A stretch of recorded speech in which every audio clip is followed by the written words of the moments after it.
And now it's Easter Saturday, and it's silent. And the silence is, you might want to say, deafening. Because after the events of this week, to now find ourselves in silent, it's it's surprising at some level. Jesus had this triumphal entry on Sunday. It seems like such a long time ago, but he entered Jerusalem, and all these hopes were bound up in Jesus being the solution to so many things. On Monday, he clears the temple in this prophetic act, and again, hopefulness is rising. There's beautiful interactions with people throughout the week. There's difficult but revealing conversations with the leadership of the city, and all these sort of things are moving. And then on Thursday evening, there's a meal with the disciples. Jesus washes their feet. They share the first communion meal, and then it turns on a moment of betrayal. Shortly afterwards, Jesus is in a garden, and he's praying, and he's alone. And then there's a mob, and then a trial, and then abandonment and betrayal.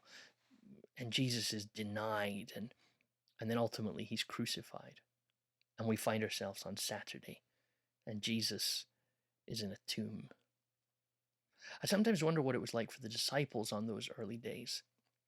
Like, for us, we know how the story ends. We've tracked this story. In fact, the the gospel writers sort of gave the game away right at the very start. They've always been hinting throughout their gospels that this is what's going to happen.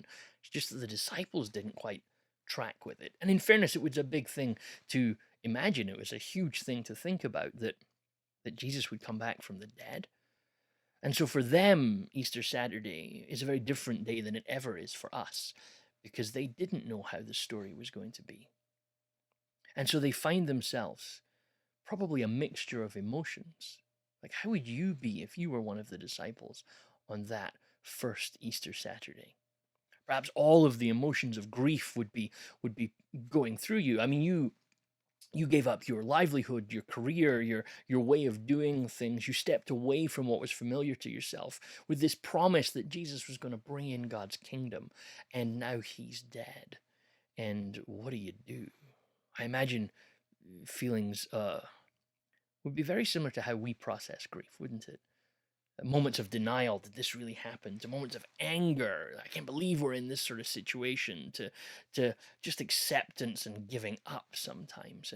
And all of these emotions are probably crowding through the disciples' lives, much as they would be for us. In fact, at some level, much as they are for us. Because we all live in Easter Saturday. Something happens on the Friday, and God will solve something on the Sunday, but we live in the middle of that. And our faith leads us towards, well, what will God do? But we don't know what it is right now. We don't know how it's going to work. And this Saturday seems to have gone on forever. And the Saturday is where we don't know. The Saturday is where things are dark. The Saturday is where we find so many of our doubts. Was this the right thing to do? How did we end up here? Is God going to help us? Is this the way the story is now? And when we look back in the past and we tell this story, we go kind of Good Friday, Easter Saturday, Easter Sunday. It's kind of one sentence. It rolls off our tongue easily. But when you're in the Saturday for the first time, it feels like it's lasting forever. And there'll be a day, I think, when we'll look back at 2020 and we'll tell our children and our grandchildren, and we'll tell them about this moment, and it'll be a story. It'll be a sentence. It'll be something we can pass through quickly. But right now, 2020 is not a sentence for us. It's the day-to-day living in uncertainty and unknown, and in some fear as well. And so we find ourselves much like the disciples. Maybe Easter Saturday is our day. Maybe all of our lives are Easter Saturday, where God has done something yesterday, and we want to confess that he'll do something tomorrow. But where are we today? Because Jesus is dead.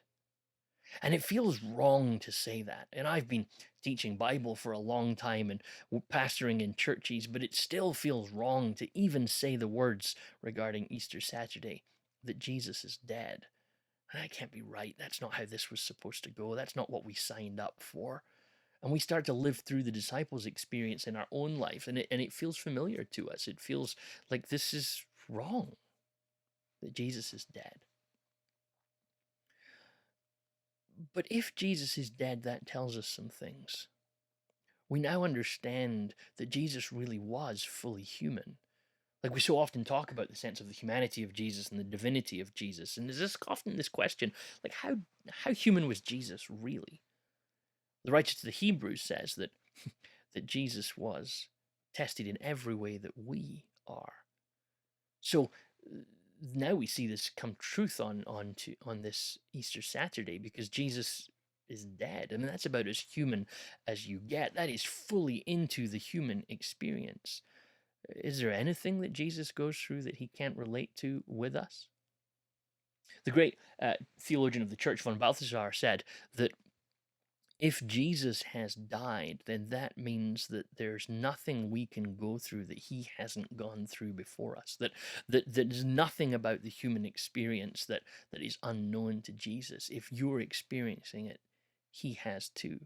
In fact, Jesus has gone there before us. Again, the writer to the Hebrews tells us this. He says, Jesus ran this race in advance of us. So he even knows about the aspects of the human experience that we presently have no knowledge of. And Jesus has gone into death. If Jesus is dead, then humanity is fully experienced by him.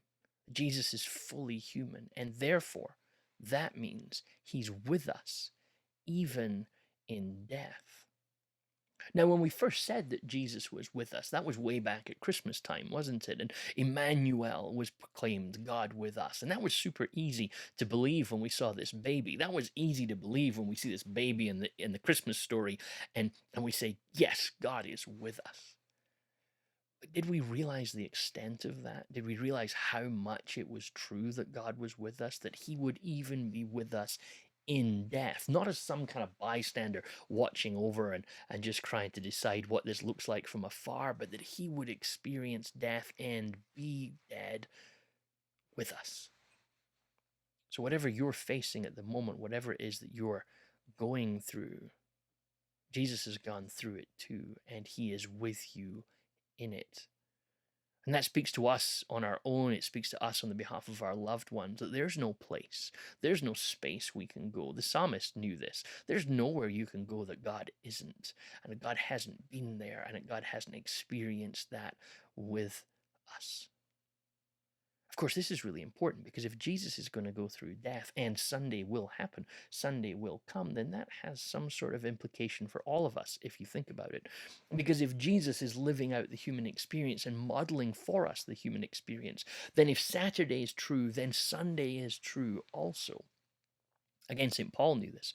In Romans, he says that if the same Spirit that raised Christ Jesus from the dead lives in us, then it too will bring life to our mortal bodies. That Jesus is tracking the human experience. He's showing us that this is the way that human experience might now be. That death might be defeated. Which leads us then to perhaps another Easter Saturday question. Another question about this holy day which seems so dark. That what's beyond it? At some level, the question seems to be, will the tomb hold Jesus? Will the walls of the tomb be sufficient to hold him in? Again, we know the answer to this question, that death isn't able to hold Jesus in, that death isn't able to contain him. So if this is the experience of Jesus on Easter Saturday, which then becomes the experience of Easter Sunday, then this is a moment for all of us to hope in.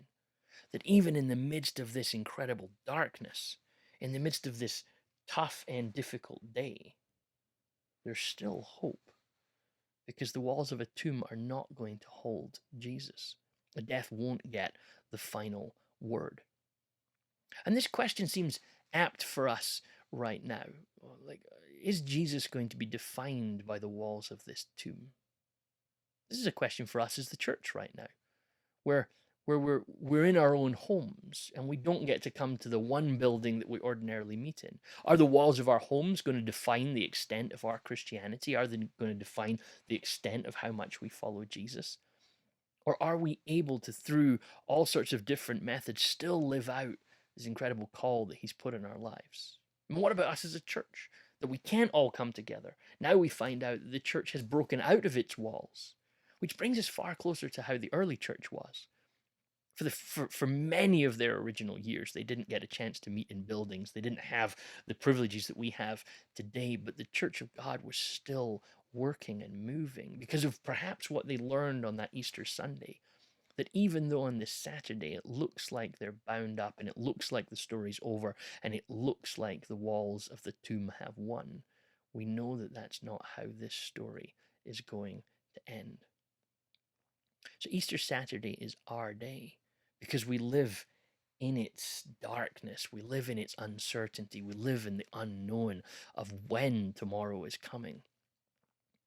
But on Easter Saturday, we learn that Jesus is with us too, that he is with us in everything that we might experience.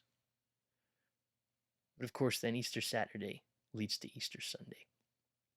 In Fleming Rutledge's book, The Undoing of Death, she shares many pictures of kind of art through the ages regarding Jesus and his resurrection. One of my favorite pictures is a picture which has Jesus standing at the doors of death, and what's brilliant about the picture is that Jesus isn't presented in his normal kind of the way Jesus is normally presented in Christian art. In this picture, which has Jesus at the door of death, Jesus is essentially kicking the door down. And he's kicking this door down to basically break down the gates of hell, the doors of death. And I love the irreverence actually of the picture at some level. I don't know who the artist was. I don't know much about the picture at all, except that I love this image that what happens tomorrow is that Jesus kicks down the doors of death. He doesn't knock on it and gently open it. He doesn't request whether it can be unlocked, but he kicks it down. And of course, if you've ever seen a door kicked down, you'll know that you don't close that door again. That door is now broken. So Jesus journeys into this experience with us. He is dead with us. But this is not the end of the story. So what makes this Saturday a holy Saturday is that we find Jesus in the midst of our suffering and our pains with us. But we also see beyond that there's something else. There's something beyond this particular moment. There is a Sunday. There is a resurrection coming. So may you find on this Holy Saturday, may you find in your own grief and difficulty, in your own pain and upset, may you find Jesus there with you in the silence, in the darkness, in the pain. And we don't know when this Saturday ends, but we know that we're not alone. And we know that Jesus is going to be with us through it all. And we also know that this moment, this isolation, these walls, this particular tomb isn't the end of the story. That God has spoken, that God will speak, and that Sunday will come, and that Jesus will kick down the doors of death and illness and sickness, and that he will restore all things. Because that's the story of the gospel, and that's the story that we've been telling all week long.